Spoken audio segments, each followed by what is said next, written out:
Address कहाँ से मिला? चौधरी साहब ने बताया था। अस्सलाम वालेकुम सर। वालेकुम सलाम। पहुँच गए हो घर? जी सर, ये बात कर लीजिएगा। अस्सलाम वालेकुम। तुम्हें क्या लगता है तुम छुप सकती हो मुझसे? आपको मेरे घर का एड्रेस कहाँ से मिला? मैंने तो ये पता किसी को बताया ही नहीं था। बेटी कहा है तुम्हें, इतने आराम से गुम नहीं होने दूंगा।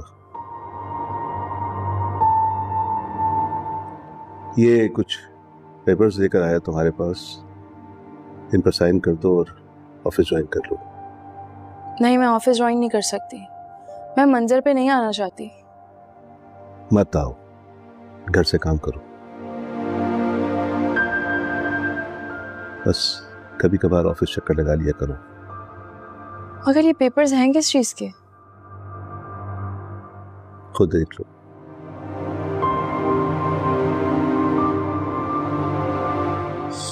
ये तो मैंने अपनी आधी प्रॉपर्टी और कंपनी के 50% शेयर्स तुम्हारे नाम कर दिए हैं। लेकिन क्यों? फिर बताना पड़ेगा, बेटी कहा है तुम्हें। मगर मैं ये नहीं ले सकती। मैंने पूछा नहीं है, बताया है तुम्हें। मुझे जाना है, डॉक्टर से अपॉइंटमेंट है। और वैसे तो ठीक हूँ, खुदा ना खास्ता कुछ हो जाता है तो अब तुम्हें एक जिम्मेदारी भी उठानी होगी। अपने साथ साथ मेरी मिसेस का भी ख्याल रखना होगा। अल्लाह पाक आपको सेहत जिंदगी दे। आप ठीक हो जाएंगे इंशाल्लाह। अपना ख्याल रखिएगा। अल्लाह हाफिज। मैडम ये साइन कर दीजिए।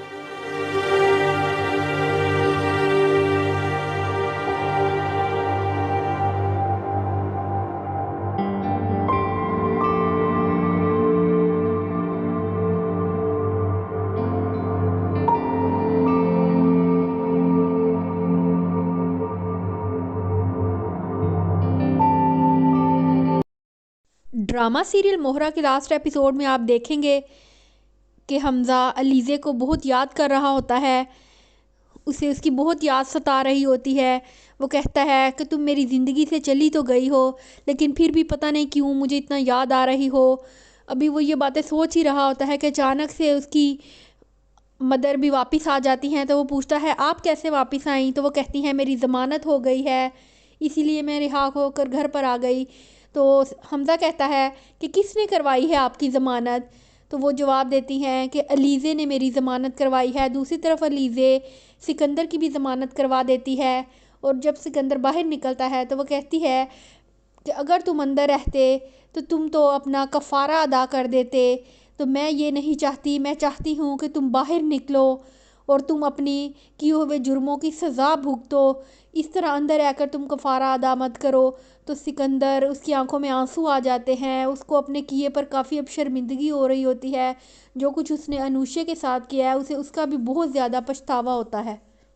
दूसरी तरफ हमज़ा से उसकी माँ भी रो रो कर माफ़िया मांग रही होती है और कहती हैं कि मैंने सिर्फ अलीज़े को ही मारने की कोशिश नहीं की, बल्कि तुम्हारे बच्चे की कातिल भी मैं हूँ। मैंने ही अलीज़े को गिराया था ताकि तुम्हारा बच्चा इस दुनिया में